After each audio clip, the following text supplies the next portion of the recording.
Барлықтарына сәлем. Біздің команда трейдинг арқылы айына 20 миллион теңгеден артық ақша табады. Общий учет алатын болсақ. Короче, бұл біздің соңғы айдың сигналдарының результаты.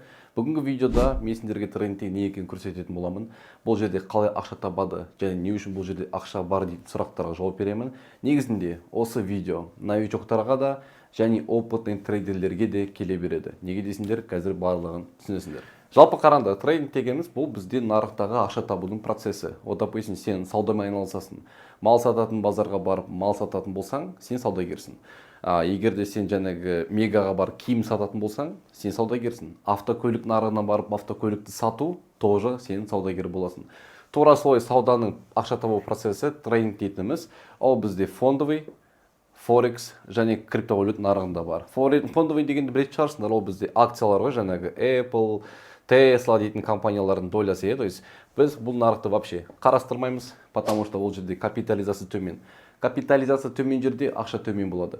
Яғни фондовый нарықта сен айына $1000 табу үшін саған кем дегенде $5000 бастауың қажет, прикинь. Егер де сенің қолыңда ондай ақша болмаса, егер де сен 50 000 теңгеден 100 000 теңгеден ақша тапқың келсе, онда саған Форекс және криптовалют нарығы өте қатты жарасады. Неге? Форекс ол бізде валютные паралар. Вот есть евро, теңге, КЗТ, доллар. То есть осының барлығы валюта. Валюта, яғни ол үлкен мемлекет. Осы үлкен мемлекеттің активі. То есть ойлашы қаншама капитализация. Короче говоря, мұнда $6 триллион ақша бар. Мына жақта это всего лишь маленькие компании. Кішкентай бір компанияның долясы. Coca-Cola, оның долясы. Сатып аласың, сен акционерсің. То есть понимаешь, да? Мына жақтағы ақша, мұнаның даже 0,001% жетпейді. До такой степени Форексте ақша көп. Потом криптовалютный нарық. Бұл жаңа нарық. Бұл жерде әрине ақша Форексте сияқты көп емес. Дегенмен бұл бізде өте волатильный. Қатты өсіп кете алады, қатты құлап кете алады. То есть бір күннің ішінде кейбір адамдар $10 $500-600 табыс жасағандар бар. Ондай возможностьтар крипто нарығында негізінде кездеседі. Енді біздің команда трейдингта таза Форекс және криптовалютамен ғана жұмыс жасайды.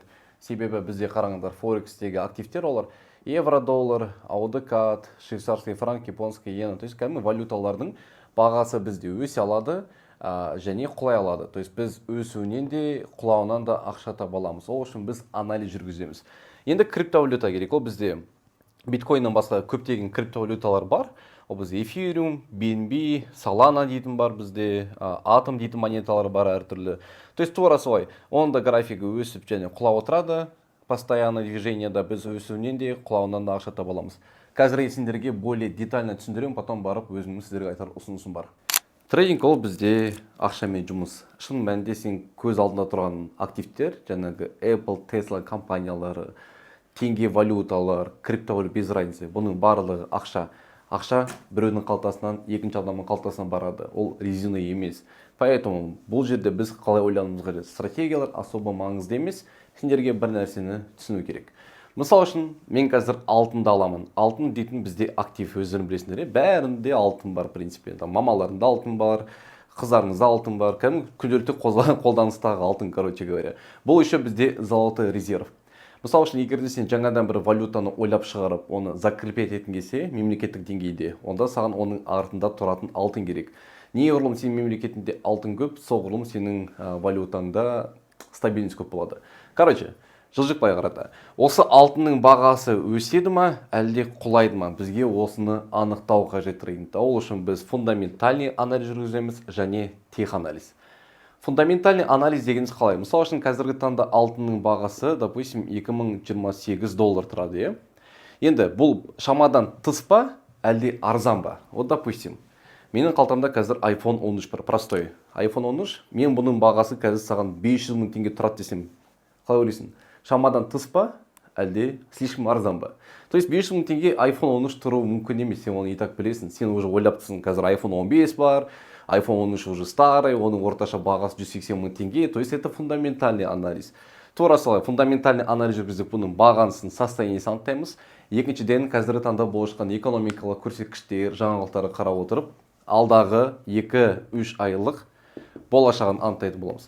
Енді бірақ бізге моментте ақша табу үшін фундаментальный анализден бөлек тағы да бізге технический анализ керек. Ол яғни біз графикке қарап отырып, крупный игроктардың пландарын анықтауымыз керек. По идее айтатын болсақ, графиктегі біздің қолданатын стратегиялар мен құралдар криптовалюта, форекс бәр жерге келе береді. В общем, былай. Мысалы үшін бізде бір деңгейлі қозғалыс. Бұл боковик, бұл бізде алтынның графигі. Оны тең екіге бөлетін болсаңдар, сендерде дисконт және премиум деген зона пайда болады. Дисконт ол төменгі жағы. Это скидка. Яғни төменгі жағы ол арзан. Үстіңгі жағы ол бізде премиум. Яғни қымбат. То есть, понимаете, да, что крупный игроктар, кез келген адам алтынды сатқысы келсе, ол қымбат бағада сатқысы келеді. Вот она, ложное пробитие біздің. Мында тұрған стоп-лосстар, яғни обратный заявки, покупки. То есть, төменгі сделкаға кіріп отырғандардың стоп-лосстары, это у нас покупки. Олар сатып алуда. Олар еще премиум зонада өте қымбат бағада сатып отыр. Соның пробитиясы біз білеміз, что қайтадан рынокқа кірсе, ол енді төмен жаққа кетеді. То есть, осындай анализі арқылы біз крупный игроктардың артынан аңдып отырып, ақша табатын боламыз. Трейдинг деген в принципе осы. Трейдинг саласын үйреніп алу үшін тым қымбат. Қазақ тіліндегі эксперттердің сататын курстары шамамен 700 мың теңге, біреуінде 500 мың теңге, менде мысалы үшін 350 мың теңге тұрады. Бірақ мен білемін, кейбір адамдар трейдингті бастап кетуге қорқады. Бұл саланы мен алып кете аламын ба? Менің жаңағы 400 мың теңге, 500 мың теңге күйіп кетпейді ма деген сұрақтар туындайды. Это понятно. Поэтому біздің компания сендерге қандай ұсыныс жасай алады? Бар жоғы 89 мың теңгеге сендер біздің клан дейтін сообществоға кірсеңдер болады. То есть бұл не нәрсе? Сендер 89 мың теңге төлегеннен кейін сендерге не беріледі? Видео сабақтар. То есть ол видео сабақтарды жалпы трейдингтің түсініктемесі, бұл не нәрсе, қандай болады? Потом инструкциялар, қалай регистрация жасаймыз брокерлерге, қалай счет толтырамыз, қалай сделканы ашамыз, сделканы жабамыз түсініктеме. Ең маңыздысы сіздерге беріледі ол сигналдар, то есть сигналы. Және сигналдар бізде екі типта жүреді. Біріншісі ол бізде форекс.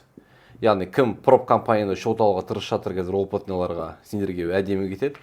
Екіншісі бізде Bybit крипто биржасы бойынша. То есть қандай монеталарды сатып алып сату, краткосрочный, долгосрочный сделкалар. То есть осының түгелін просто біздің сделкаларды қайталап отырып, сіздер в принципе ақша тапсаңыздар болады.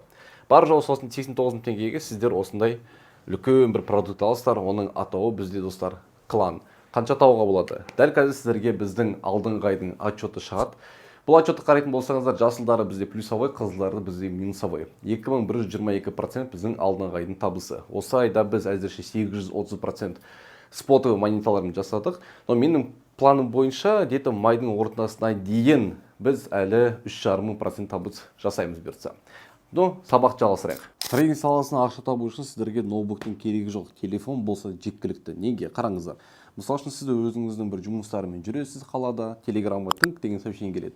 Ол біздің сигнал. Яғни сіздерге дәл қазір сол сделканы артымыздан один в один қайталау керек. И өстіп сіздер уже ақша табатын болсыздар. То есть күніне ары кетсе, допустим, біз екі сигнал жүрсек, сол сигналды қайталап сделканы ашу үшін алдағы уақытта әзірше бір 10-15 минут керек болады, пока үйренесіздер, қимылдайсыздар, куратордан сұрақ қойып консультация аласыздар. Но со временем бұл уже 1 минут жұмыс болады. По идее алатын болсақ, бұл продукт өте ыңғайлы, деловой, қолдары бос емес адамдарға. Кім жаңа саланы бастағысы келеді, чтобы безопасно это было, оларға тоже біздің продукт өте әдемі келеді. Өзім жайлы айтатын болсам, менің есімім Жандос, трейдинг саласын жүргеніме 5 жыл болды. Біздің командада Қазақстанның мықты трейдерлерінен бөлек Дубай, Таиланд, Бали қалаларынан трейдерлер тоже бар. Олар менің достарым. Ол мен бала кезімдегі арманым байланысты. Бала кезімде мен международный компанияда жүретін деңгейдегі адам болғым келген. Құдайға шүкір, осындай жетістікке біз қазіргі таңда жеттік. Солай достар, бар жоғы қажетті мобильді қосымшалар жүктеп аласыздар и солар бойынша жұмыс жасайтын боласыздар. Жаңағы біздің обученияның оплатасы осы видеоның астындағы сілтемеде болады. Барлықтарыңызды күтеміз.